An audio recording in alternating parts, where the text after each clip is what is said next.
Okay, so now we're here back again, and we're on this slide, and here are the 4 things to do that you do, that limits yourself and that stops you from creating the life you want. The first one that we do is resistance. We're resisting what is.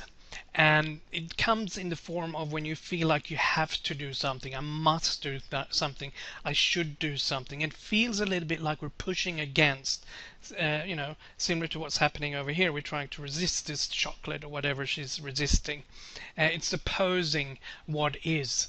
And sometimes it feels like we're doing something even though we have not decided if we're going to do it or not, but we still do it. But there's resistance there. There's pushing against. It's I have to do it. I must do it. I should do it. And resistance is very common, and it's something that most people experience on a daily basis. They're resisting what is. And the false assumption here is that we think that by resisting it unconsciously, we think we're going to handle things better or at some level. Not always, but in many cases. So resistance is pushing against. This is the feeling when you feel like you have to do something. I have to go to work. That means you're resisting going to work, and it's not fun. You know, resistance is not fun. It's the glue that holds your limitation there in place. You have a negative energy towards something, someone. You could have resistance towards a person. You could have resistance towards a place. You could have resistance towards a situation. Or a thing. So we have resistance, and this resistance, what it does is causing a negative energy or negative emotion that actually blocks you from being 100% effective and handle the situation effortlessly. Why? Because you have this baggage of resistance. So I hope that makes sense. You can, there's going to be a section underneath there where you can leave comments, and if you have questions about it, ask there. But for now, just know that resistance is the feeling you have when you have to do something. I must do something. I should do something. You're pushing against the world. What happens when you push against the world or life? Well, we get the feeling that life is pushing back.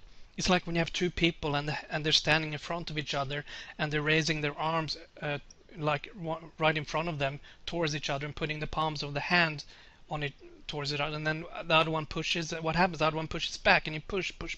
It's very, and if you stand for that, 10-15 minutes pushing, it's very tiring, isn't it? So resistance is a poison. I'm using strong words here purposely. It's a poison because it drains you of energy, it drains you of clarity, and more importantly, it drains you of the power and ability that you have inherently. So what we want to do is you want to let go of the resistance. It doesn't mean that you're going to accept a situation. Having acceptance for what is okay, but it doesn't mean you have to stay in that condition. So for example, if I'm driving my car and the car stops in the middle of the road due to lack of petrol, I can resist that experience and be pissed off and angry and yell at the car and yell at the petrol station and blame myself and resisting the experience. But how is that going to help? Is that going to benefit that experience? Is that going to put more petrol in the car? Am I going to be able to elegantly, effortlessly, and easily handle that situation because I'm in that resistance mode? Well, we both know the answer is no. So what could I do? Well, I could just accept, what happened is the car stopped, petrol is gone. It's what is. So why should you accept what is? Because it is. It is what it is. So you might as well accept it. Accept it and move on. Accept it and move on. And when you do that, you come from a more powerful space when you don't have the resistance and you just accept what is. Doesn't mean you have to have the condition of being stuck on the road with no petrol. Just because I accept that it has happened doesn't mean I'm going to stay there forever. No, what's going to happen is I might pick up my phone and call someone come with some petrol for me. And instead of being in that anger, frustration and resistance mode, I'm in a much more powerful mode to operate and handle that situation effectively. Hope that makes sense. I could spend more time talking about it, but I'm just want to give you the critical points here, and I hope you understand that resistance is a poison, and you want to let it go. So what can we do? What can you do right now with resistance? Well, let's have a look. First of all, you can I'm just going to go to the other slide here. So the first thing you can do is to drop it. Drop the resistance. Here's someone walking, and it looks, if this guy is going to walk for hours in the desert with those heavy boxes of resistance, it's going to be a boring, boring, sweaty, tiring journey. So what I suggest you do with the resistance is just make the decision to drop it. You drop it you can drop it if you decide to as quickly as I'm snapping my fingers here. So, and practice acceptance of what is. Same with the car. I can yell at the car and I can yell at the petrol is gone. But that's just feeding negative energy that puts me in a bad state. And when you're in a bad state, you make bad decisions. If you're in a bad emotional state, you're going to make bad decisions. And what happens when you make bad decisions, you're going to get bad results. Okay?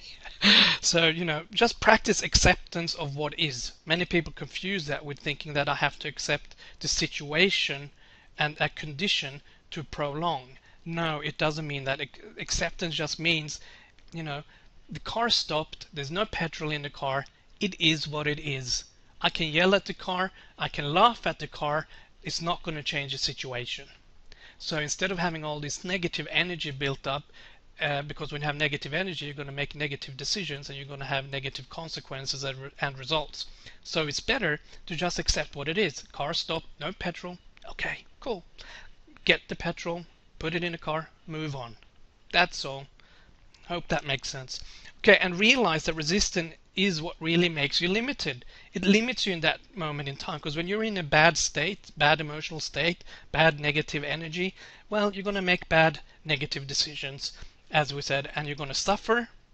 It's no fun, and you're going to have bad results in most cases.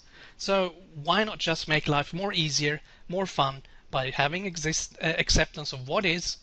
Why? Because it is. The car has stopped. Regardless if I yell at it or call my mom and talk about it or analyze it, it's not going to matter. You can analyze all day long. The car has stopped. Get over it. Move on. Accept what is. And that gives you more power. You tap more into your own power ability to effectively handle the situation. So hope that makes sense. Let's get into the second one.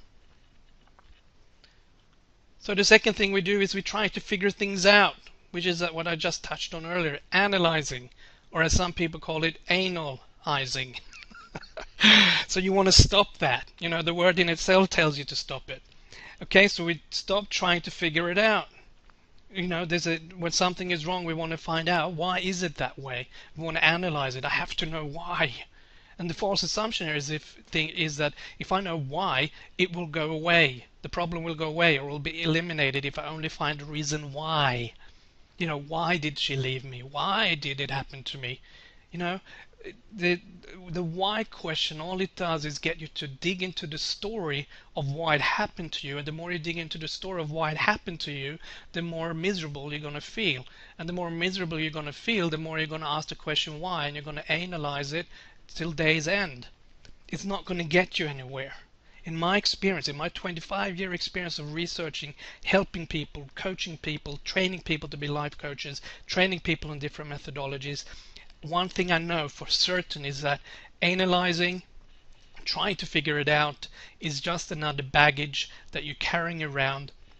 And the more you carry that baggage around, the more you're going to have an experience of that baggage. Whatever you put your attention on, as it says here, sorry about that, whatever you put your attention on here, as it says here, you give power to that. Okay? So whatever you put your attention on, you're going to give it power. If you put your attention on why it happened to you, why did he leave you, why did she leave you, if you find all the reasons why, haven't you had that experience where you're analyzing and you get more of the story of why this happened or why I have this problem? Did it really help you? For the most of you, I would say you're probably still in the same situation, if not worse, because you're recreating the story in your own mind over and over again, and gives you all the reasons why you're in that place. If you ask why it's happening to you, you're going to get the reasons why it's happening to you. So whatever you put your attention on is what you're going to experience more of. So my suggestion to you, recommendation, is stop trying to figure it out. But then I can hear you say, but what if I stop trying to figure it out? How am I going to get rid of it? How am I going to solve my problem?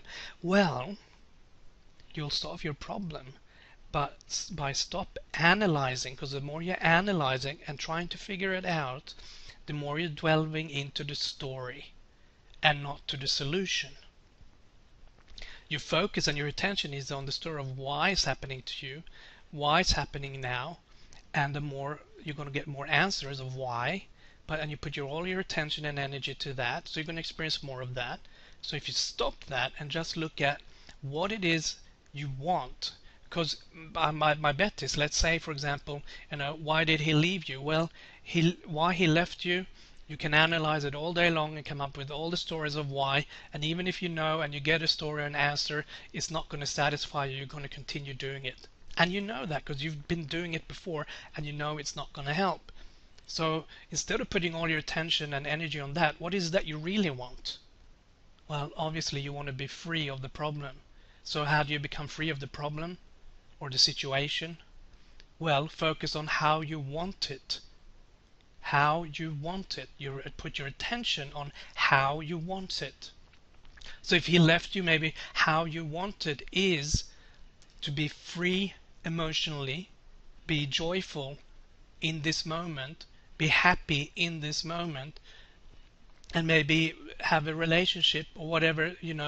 Put your attention on how you want it, not the story of why it happened to you. I hope that makes sense. If you have any questions, again, just underneath the video you have the opportunity to ask me questions or give comments. But trying to figure it out, all you're going to get is more of the story of why, and you're going to feel miserable because you're going to continue that story. It's like having this big suitcase carrying around with you, and you're looking into the suitcase over and over again and trying to fix things in the suitcase and find out why the suitcase is as it is. And the more you do that, you have to carry that suitcase with you so you can analyze the suitcase.